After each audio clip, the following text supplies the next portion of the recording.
FM, and you're tuned to His Heart, and that's every Friday between 9 and 10, and then also on Wednesdays between 9 and 10. And as I mentioned online, we are celebrating the life of Pastor Chris Smith. And with me in the studio, I've got a friend of his, Steve Groot. Pastor Steve, welcome to Heartbeat FM.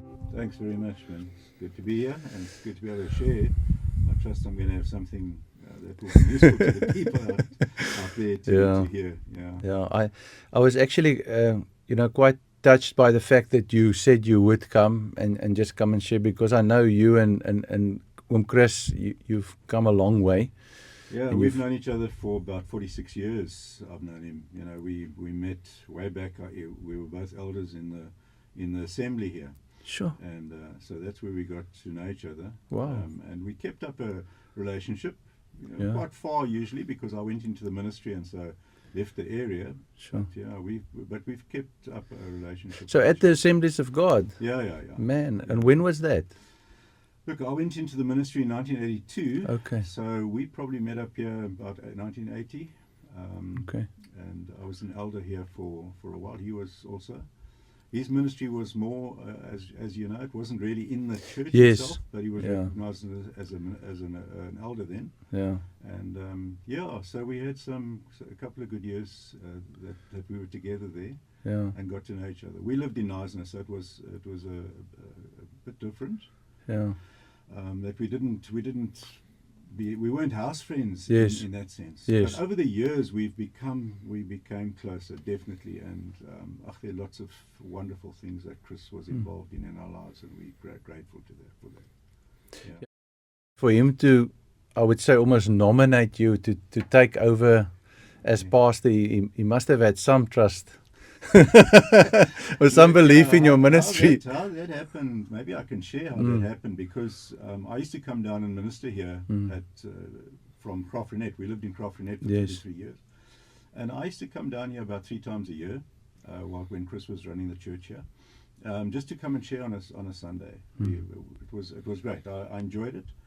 I loved the family experience here of the church here. It was really, for me, a great blessing what they'd done, how the Lord had used them to turn this church into a real family that loved each other. I mean, It was great. So I used to come and minister, and we came down, I think it was in November in 22, and I just felt... I felt just that, wow, Chris looks as though he's tired. He's not looking as good as he used to about the church. Yeah. And so we chatted about it, and I contacted him and I said, look, you're an evangelist. I've got a teaching ministry. Maybe I can help in some way. So he said, no, they'll think about it and whatever. And we went away and prayed and so on, and then he said, it could be good, it could work, how do you feel? So I said, that'd be good. And so we thought, it'll take a year. Belinda was teaching at the school. We were very involved still in the life of the community in Crawford. Yes. And we put our house on the market. We thought, it's going to take a couple of years or maybe to sell the house. We don't know when it's going to happen. Yes. The house sold in one day. Sure. And we were asked to be out by the end of July. And so that 1st of August 2023, I came down here. Sure. Belinda stayed behind for 6 months and finished up at the school. And that's how it happened. So I just came to help Chris. I never intended to become a minister here in the church. Yeah. That wasn't the point. It was to come and just help to give some teaching, because he said he struggles to teach, the church. So that happened. And and then he decided in a year, he needed to retire from I think Chris was getting tired of the admin and stuff. Yeah. And so that's really what I took over. And so that's how it happened. It must, we didn't expect the Lord to do that. We really didn't. We had a totally different idea, but God has His way. Yeah. And now we see how that it was a good thing at the time. So maybe. You can see the providence of God, because when he phoned me one Friday evening and he said to me, I must come to the hospital, he's there. Tannie Trudy wasn't there yet, so I went there, and he was not well. Later on, we found out that blood clots went through his lungs. Yeah, sure, that was it. They gave him a 10% chance to live. And he kept on saying to me, in the ICU there, he kept on saying to me, he's ready to go. And I said to him, Chris, nog nie tyd nie, as nog werk. And we just like prayed, and Tannie Trudy was very emotional.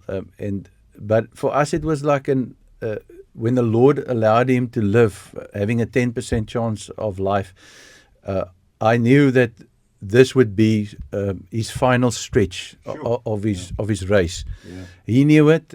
He kept on saying it. And, just a few weeks before he passed, he came to me and he said to me, you have to take over the prison services that I'm doing. Yeah. I'm already involved at the prison, but he wanted me to become fixed worker there on a weekly basis, which means, you commit to that. And I was like slightly reluctant, like I've got so much things going on in my business, the ministry. We're currently helping a church for a few months with certain things.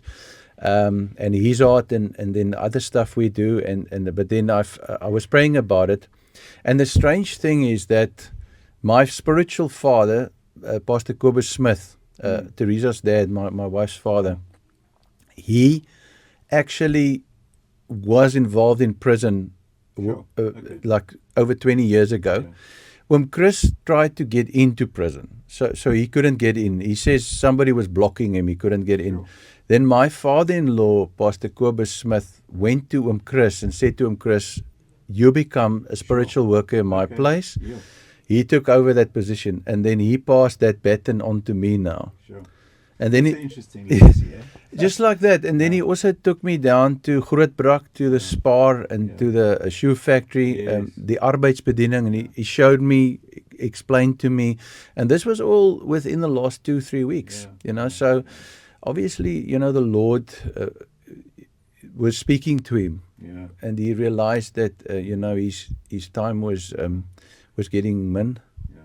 His ministry and mine were totally different. I mean, really, I don't have that evangelistic bent. I'm more into the teaching and so on. Chris was a wonderful pastor, I must just say. It's actually quite a unique thing that you find an evangelist being a pastor as well, because he really pastored people. He was a wonderful people person. And I'm also not like that. I'm more of a distant type of person, so it's quite a very different thing. And I think he was freed up to go and do what he really loved doing.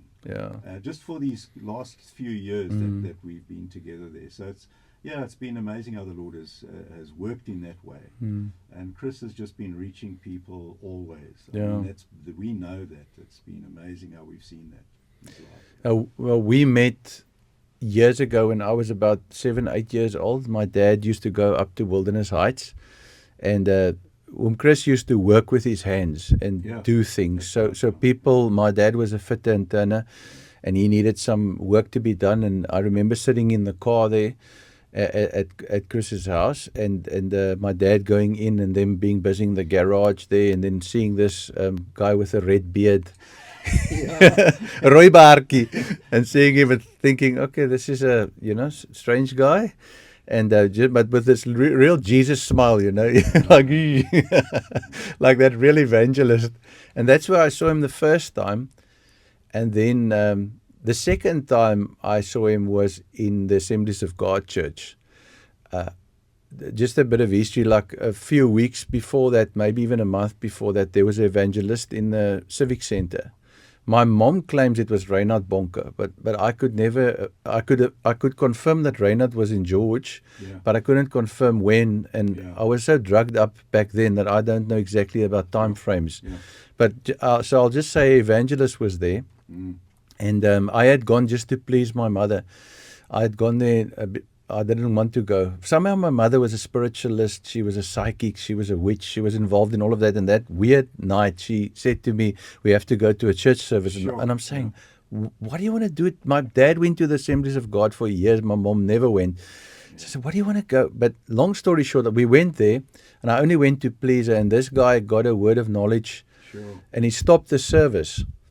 And he said, there's a young man here tonight, and although you're very young, you're sinful, and the Lord is calling you out. And I sort of, I thought it could be me, but there's like 1,000 people here, so I'm still safe. And then he said, you only came tonight because you wanted to please somebody. Sure. And he said 3 or 4 other things. But when he said you only came to please somebody, my mother took my arm. And when my mother took my arm, I knew that she had confirmed that this guy was talking to me.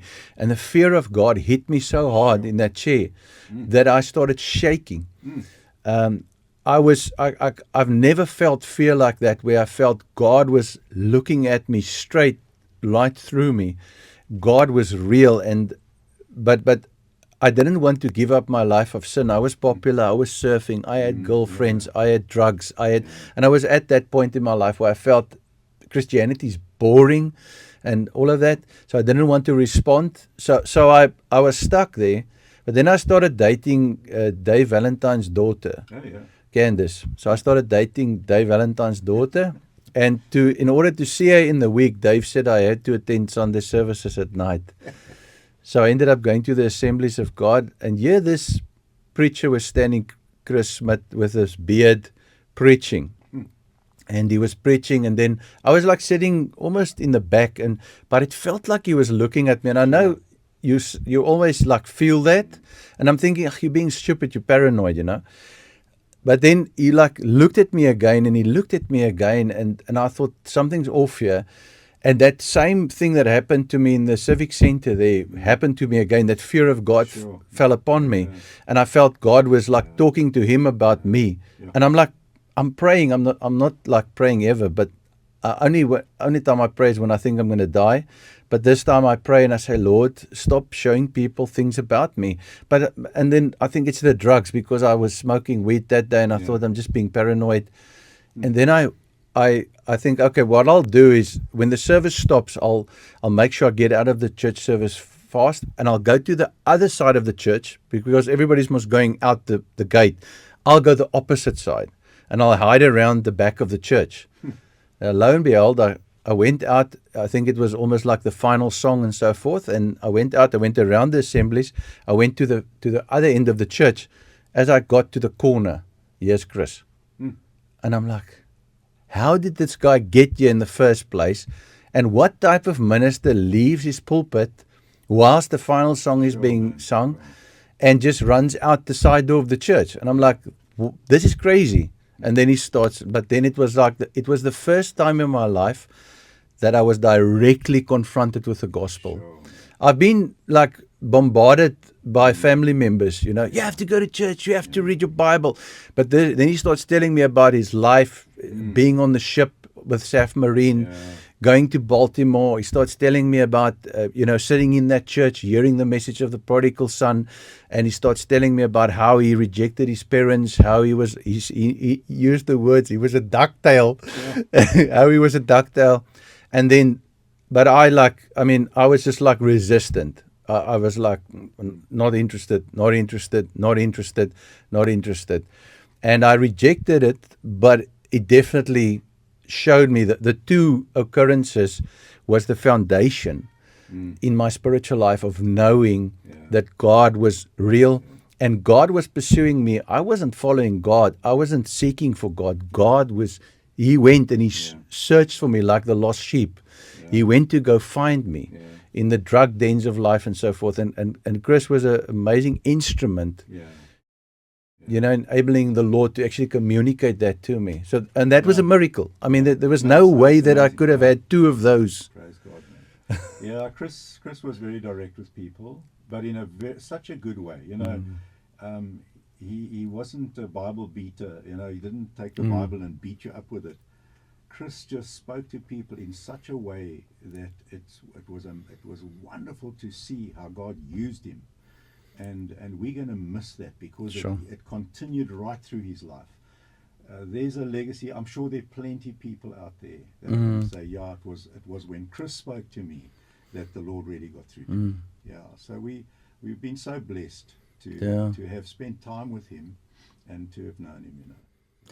Yeah, for me as well. I mean, we reconnected then at the prison. Yeah. So we were at a spiritual workers meeting towards the end. I think around somewhere in 2000. We were at the spiritual care meeting there, and then I just feel this like tuck on my shoulder, and I'm like turned around, and he says, "Are you Murphy?" And I'm like, yes. And he says, you remember me? I'm Chris Smith. Sure. And I'm like, yes, no, I'm Chris, ek onthou jou. Ja, jy was al by die assemblies, jy het in die aande gepreek. And he says, ja. And I said, oh, okay. And he says, are you serving the Lord? He asked me. Yeah. I said, yes, no, I came to Christ in the 90s. Yeah. He says, praise the Lord. He says, now my life work is making sense. So he says, this is amazing because I thought you were like really never going to come to Christ. Sure. I mean, I preached to you and you were like, Sure. yeah, ek het hom een keer in die hek amper vasgedruk en alles. So he, so then we reconnected and then from there onwards we started fellowshipping. He came to our business. He would pop in there, come and drink coffee. Yeah. And he was always like concerned about my spiritual life, you know, and concerned about the standard. And what we said off air was when he started preaching with me on radio, I was sitting here and thinking that, you know, we might not be 100% aligned with doctrine in terms of certain things, especially prosperity gospel, because I was heavily into prosperity teaching. Yeah. I mean, I grew up with that's all I knew. Yeah.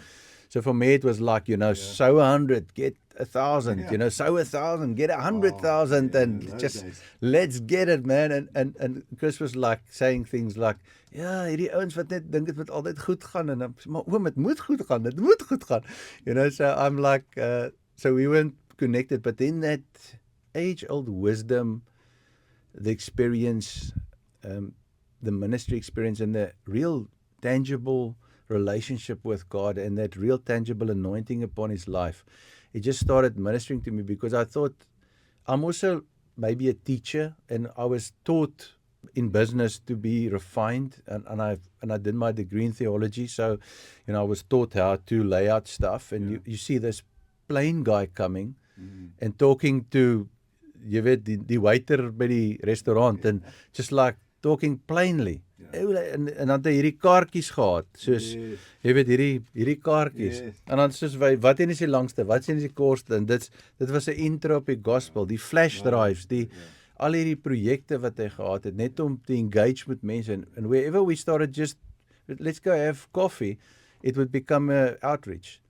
And I was like, and then Helen Levitt in die tip, jy weet hy gaan tip toe na die manne daar. I mean the guy stole his stuff there. He's an incredible blessing. Yeah, sure. It's been amazing. We sometimes on occasion brought people here. We were both, Belinda and I were involved in the school up in Crawford because our kids all matriculated there. And we used to come to the SU camps here when they were down at Carmel. But we brought like 5 or 6 young guys from school that we just felt we wanted them to come and have an experience here, and we took them to Chris just to have tea with Chris and Trudy. And Chris is like, it was just amazing how he speaks to these guys and they respond to the gospel. It was fantastic. We really had it was just wonderful to see Chris in action. Where he loved people and he wanted people to know Jesus. And what a blessing that is. You know, not all of us are sort of that's so inspired. Right? I mean, we know it's right and we know that that's what we should be like, but we just haven't got the same the connection that he has with people. Wow, it was great. Yeah, I also remember the fruit that he used to go get, like the oranges and stuff. Yeah. And a lot of times that was actually the way he also connected with people. You know, give them a few oranges, and while they're eating those nice sweet oranges, then he gives them the gospel. I'll be definitely missed.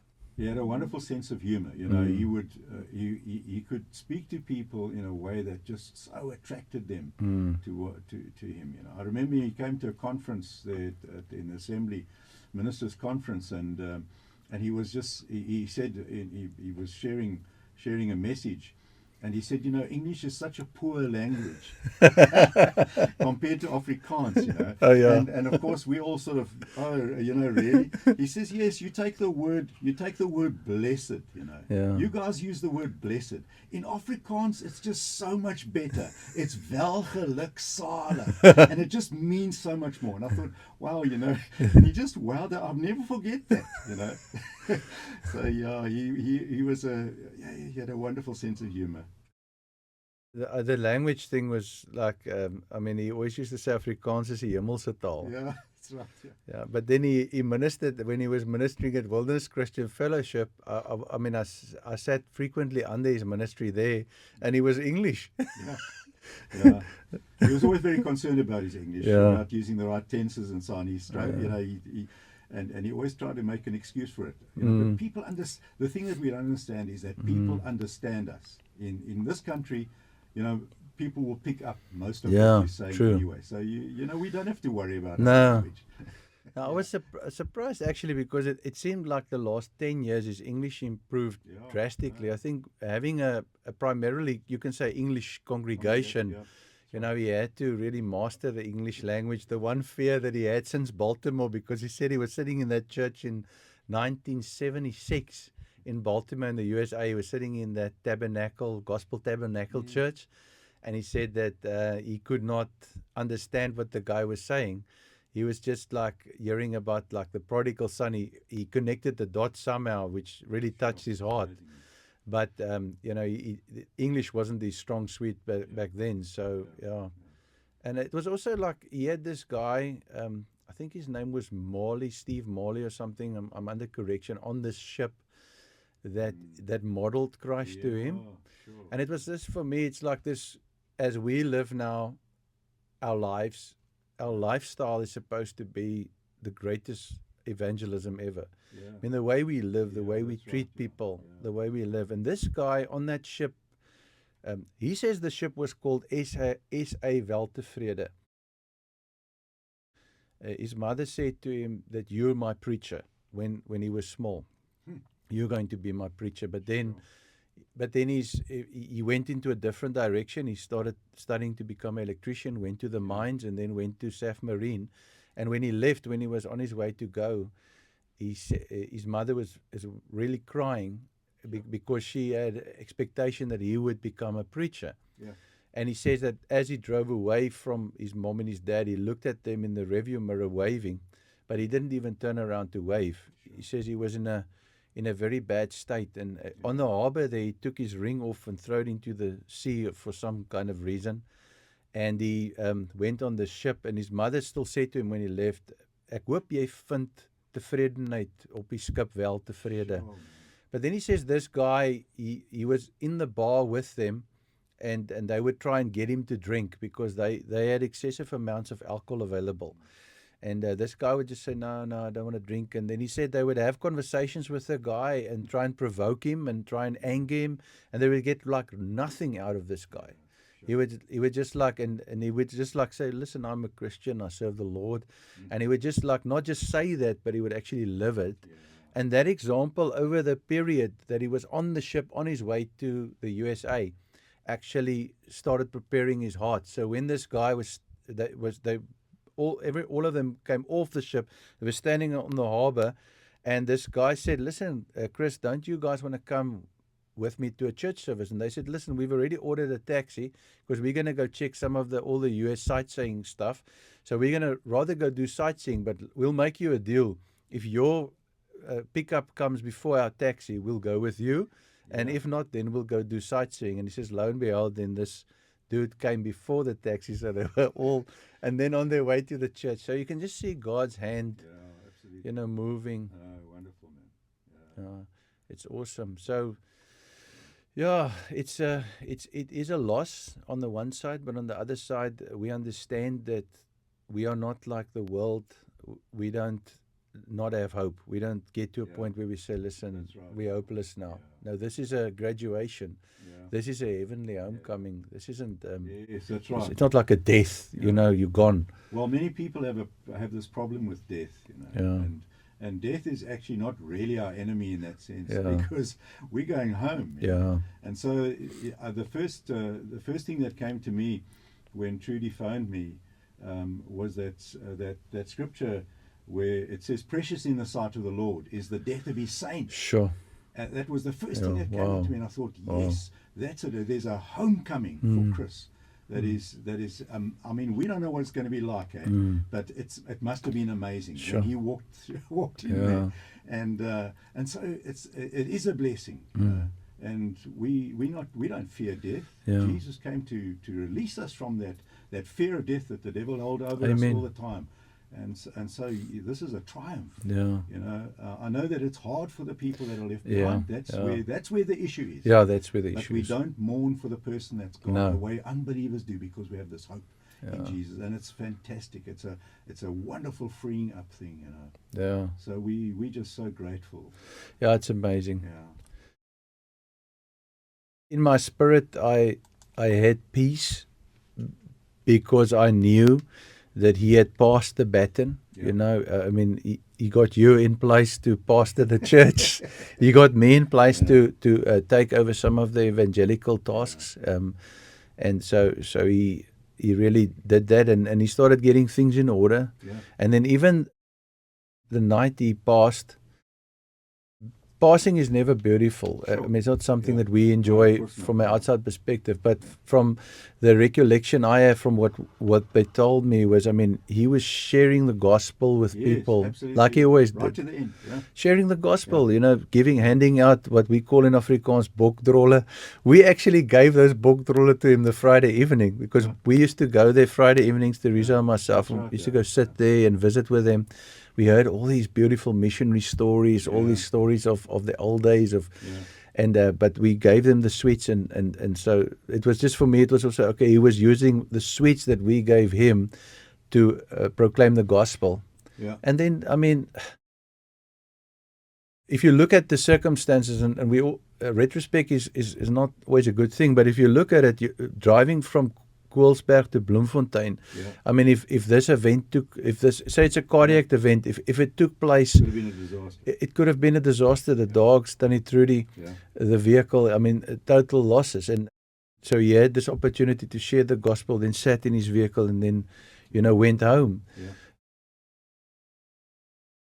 I had conversations with him the last few weeks where he just said to me, listen, you know, I'm not putting my foot in a hospital again, and Yeah. I'm not negative Yes. towards Yeah. medical stuff. So No, you don't, hated hospitals. don't put hate on me now, but you know that when your dignity is taken from you, Yeah, sure. when you are given a bucket to urinate in, Yeah. or something pushed up wherever, and you're on all of these machines, Yeah.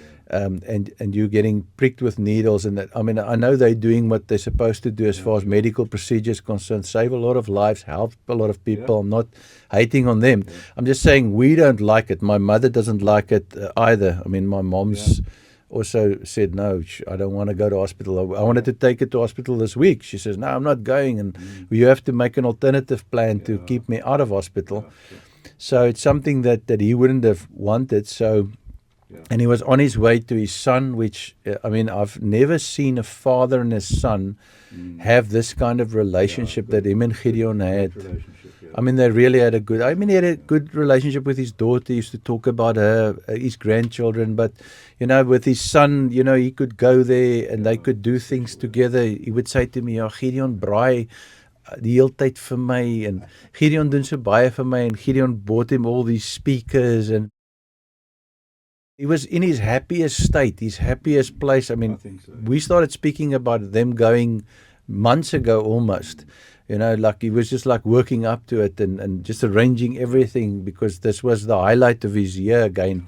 And I think one of the reasons that he also decided not to be full-time pastoring anymore was so that he could have the time Yeah. to actually go and spend with Gideon and them, and with Lydia. Which they've been able to do. So, so praise God for that. You know? Yeah.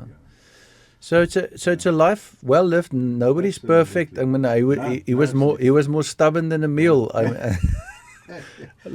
Ek het met hom geraas daai Vrydag aand. Dis ek Chris, jy kan nie geysers insit, because he was, I mean, one of the last things, as far as I know, he did was like put in The geyser, or work on the geyser or something like that. I mean, I said, like, get somebody, or ask on your Christian group, isn't there a young person that's going to come and help you? And but I weet die sometimes die ouderdom and the limiting of the age and the brain and what you used to do, I mean, you don't connect that, and then you overextend yourself. And he definitely did. I mean, he was like sitting there tired, and No, he did, yeah. No, he did. yeah. But he wanted to do it. You know, he was, and I think for him it was it gave him a lot of pleasure to be able to fix things. You know, he was always working on stuff to fix things. Yeah. For anybody. I Yeah. mean, he was such a generous guy. Sure. In that sense. Yeah. Would just help people. I still remember Yeah. he came back from Hill and Levitt, Mm. and there's a door lying there, door of a bakkie. Mm. And I said, Chris, what did you go and get this thing for? He says, no, I know Pat's going to need it sometime. You know, Pat might need this door because it's the same as his Bucky's door. And so that's the kind of person he was. You know, he was always thinking of somebody else. Yeah.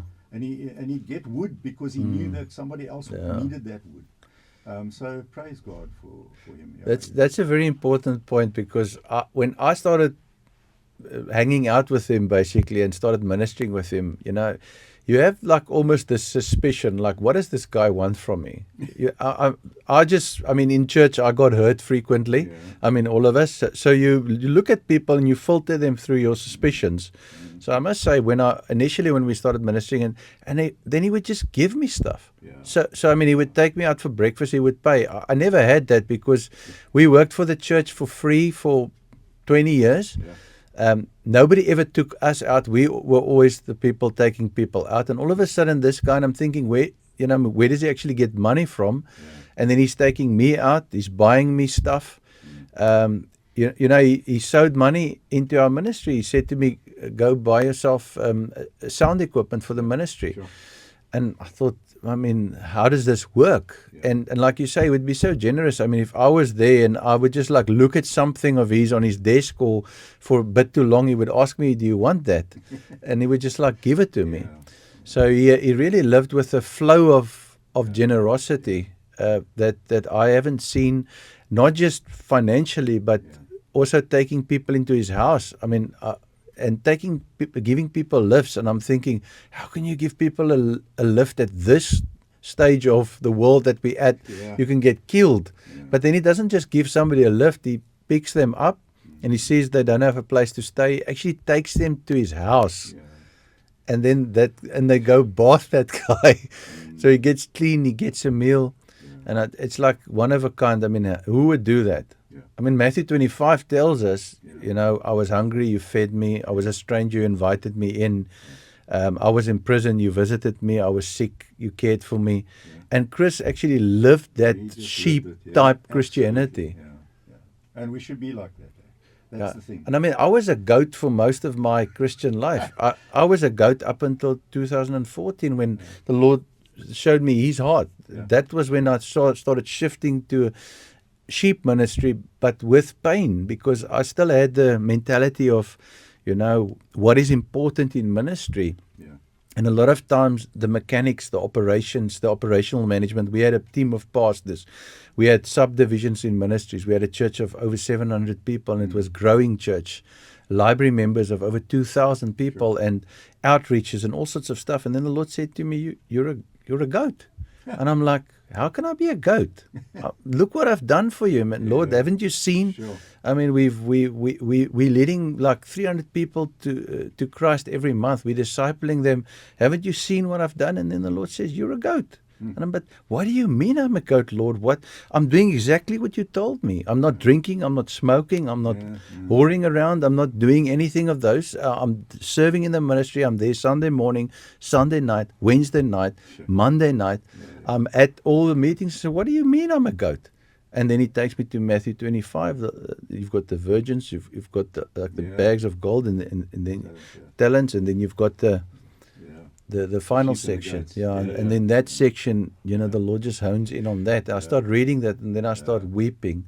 And then 2014, then at that same stage, Chris comes into my life, and then he models sheep Christianity to me. So it's not just his art, it's not just a logo or a web page, or it actually becomes practical. Because, hey, wil jy saam met my gaan? Ons gaan soontoe. Hey, wil jy hier gaan? Of jy's uit in 'n restaurant en oor 10 minute huil die waitress. Ja. Sy huil, sy's besig om die Here aan te neem. Sy kry R100 in die sak en jy weet, en sy huil en jy sê, okay, so this is sheep type of Christianity where you can work with the destitute, with the lost, with the suffering. You can work with the princes and the kings. You can work with everybody, but you are radiating that love. Yeah, that's him. Yeah, absolutely. And that's what we will miss. And Yeah. many people, will miss it. But if he modeled that and somebody else picks it up, Yeah. thank God. Yeah. Yeah. I mean, I think it was burnt into me, Pastor Steve. And I didn't know it. I went to Bible school, went to Rhema, did Yeah. Bible school. I did another Bible school online, and then I did a degree in theology, and I thought that was my training. So I did my 4 or 5 year degree in theology, and then I served in ministry for 20 years, and I thought that is my training as a pastor, 26 years, and I thought that is my training. And then Chris comes along, and for a period of almost a decade and a half, Yeah. he trains me by showing me, almost like an apprentice style. Yeah. And he's definitely, imparted things because I'm doing the same things, Yeah. not because I'm copying him, Yeah, sure. but like Paul says, follow me as I follow Christ. That's right. And that is what it's about. It's about you see the love of Christ, the agape love of Christ radiating from somebody. Yeah. You see that and you say, how does this work? Am I planning it? Am I strategically managing it? Or is it a flow from a relationship with Jesus? And then I start connecting the dots. Yeah. This is a flow from a relationship, from an active, living, submissive relationship with Jesus. And this is for the entire church. It's not for Chris. It's not for Richard. It's not for Pastor No, Steve. absolutely, yeah, no. It is for the whole church. Yeah. We all have to do it. This isn't. Yeah. This is the Great Commission. Yeah, I mean, that's right. you're a teacher. Yeah. Go teach all nations. I mean, that is true. That's part of it. But all of this is part of the Great Commission, and it is supposed to be, like Paul says, I am compelled by Christ's Yeah, love. that's right, yeah. It's supposed to be the compulsion of love Yeah. that pushes us into ministry, but it's become a profession. It's become a Sadly, work contract.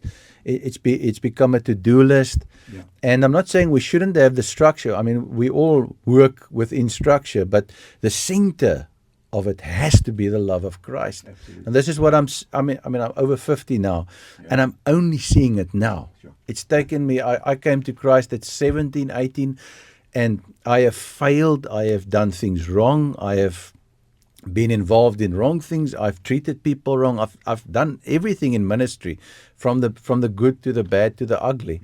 But now I'm starting to see what the center of this is supposed to be. And if we can model this, disciple this, teach this, Yeah. proclaim it, and people can see it and they can catch it, Yeah. then you can build an army.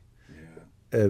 Not just a person, this like one-man show, this title thing, all of that, it's gone. Yeah. It's an army of believers functioning in the love of Christ, like a lot of Chris's, Yeah.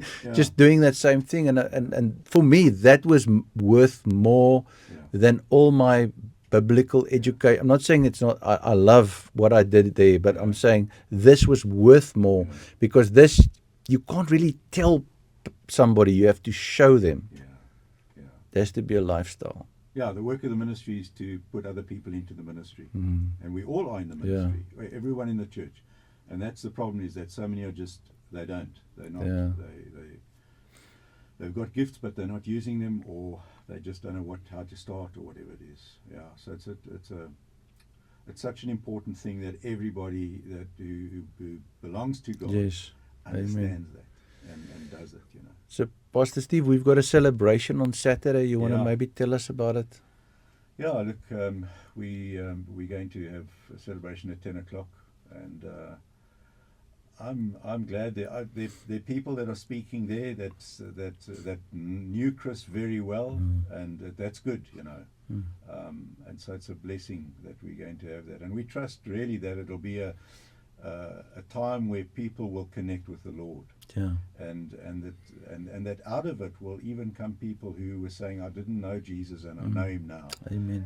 That's such a blessing when that's what Chris would want. Yes. For sure. Yeah. That people will see the blessing of his life is Amen. such, and I want to also be there. I also want to hear, well done, good and faithful Yeah. servant. Amen. Eh? Amen. So may it be like that. Sure. So, I we trust trust it's going to believe be a so. blessing. Yeah. You're going to take part in it. So. We're very happy about that. I'm like, this is irony, because I'm the lowest of the lowest in terms of, his circle of influence, who he knew. For me, it's a miracle for me just to be there. The fact that he actually asked me to do it is just like, I was like, are you serious, or you're just joking, or you're trying to like pull the wool over my eyes here? What's happening? And I couldn't believe it, because I don't feel that I'm the most capable or competent or fluent to do that. But I mean, what I'm doing is I'm really trusting that the Holy Spirit will use His light that shone on this earth through Chris to sparkle the same light in others and the same fire in others, and that people will just get a reality check and a wake-up call and say, listen, I can't let the world around me go to hell. I can't let the people go to hell. I can't allow this. I have to release the aroma of Christ. I must stop being so self-centered, self-conscious, or entangled in sin, or whatever my reason is for not being effective, and ensure that this light of Christ is activated in my life. I just pray that this service will be one of it. I mean, we're doing this on radio now. We're back on Friday with the memorial. I'll be posting some of Chris's radio broadcasts in the past on reels that I've done. We've reached like 300,000-400,000 people with his message, with segments of those messages. So we'll continue to proclaim on the airways, proclaim on social media. But the actual fact is that Christians need to be activated to become contagious in their Christianity by having a living and an active relationship with the Lord, and by pushing out any form of darkness that's in their lives, entanglement in sin and all of that. So I'm just trusting that the Spirit of God will just release that through all the ministers, yourself and all the others that's going to be speaking. And I'm just like in awe, you know. It's bietjie nervous sometimes, you weet. Memorial services are really a time where people, where something can happen to people, because we're confronted with eternity. Yes. And it's not often like that. Yes. And I think as you get older, of course, that's how you start feeling. Well, you know, I don't know how much time I've got there. Sure, it's true. true. But young people, it's good for them to see, and God pulls away the curtain, and suddenly they start being confronted. Well, also there's a life expectancy here. We don't even know when. None of us knows at what time the Lord is going to say, well, that was it. That was enough for you. You did enough. Come home. And so we trust that as that curtain gets drawn aside, that people's hearts will turn to the Lord, ready, and maybe also, as you say, that they'll say, man, I want to get more involved. I want to do this. I just that it'll be I need to get going with something. So we trust that something's going to happen. A catalyst. Let's be fire starters in a fire. We're trusting the Lord for that. Well. Thanks for coming in and for sharing. And it's amazing, because I didn't know you were actually at the assemblies, sort of in that period where I was also there. So we might have seen each other there. You might have seen this dude with the long hair sitting in the back there, goofed out of his mind, sitting there. But I mean, the Lord's good. I just thank God for all these men, for yourself even. I mean, for the role you played in Chris's life. For him, it was. He spoke to me when you started with taking over and so forth. And for him, it was just like amazing to just see somebody come and have a heart for the people, for that beautiful congregation. I mean, that congregation is so special. They've supported me through so many things for so many years, sometimes financially, emotionally. They've just been there for me, and they've been there for me more than, I don't want to even say that, but more than my home church was ever there for me. It's the strangest thing that a church that you don't really invest in. I mean, we had Bible school there for a season, but I mean, you don't really invest there. They're just investing and pouring into your ministry, from the leaders to the people, to Georgie, to Marnix, to Steve, to all the people, just pouring into your life and just there. And even when I went through a personal crisis, I mean, it was that congregation and it was those people that came around me and said, Richard, you'll be okay. And I said, no, I'm not going to be okay. I'm not going to go back into ministry. And if it wasn't for that congregation, I would not be in ministry anymore. So I mean, that in itself is a miracle for me to be in ministry today. it's a miracle, and it was all connected with Chris and with you guys. So yeah, I'm so thankful, and I'm just honored. I'm just honored to be part of it. Just to be there. I can just be a donkey and honfie, maar I just want to be part of it. Just be part of God's plan and just see that unfold in Well, who knows a what great the way. future holds either, you know. So bless you. Yeah. Thank you for Thanks. being willing to come. Will you end off with? I'm getting too emotional, so let's end off with prayer. Yeah. Thanks, Pastor. Father, we want to thank you that we can just come and remember people that have had an impact Yes, Lord. in our lives, and there might be many out there who are thinking at this time, maybe they've just heard for the first time that Chris is gone, Yes. and they're saying, wow, that man had such an impact on my life. And so, Father, we want to thank you for your hand upon all your children's lives. Yes, Lord. And we pray that your Holy Spirit will motivate us more, Lord, and energize us for the work that you've called each of us to. We're different. We can't copy each other. Yes, That's Lord. not what we're here for. Yes, Lord. But we're here as a unique person to complete a work that you've called us uniquely to. Yes, And Lord. so help us, Thank you, Father, Jesus. to complete that. Ashaka In Bono. Jesus' name. And thank you, Lord, for we can say today, thank you for calling Chris home. But Yes, we are Lord. going to miss him, Lord. Yes, So Lord. thank you, Father. Amen. Amen.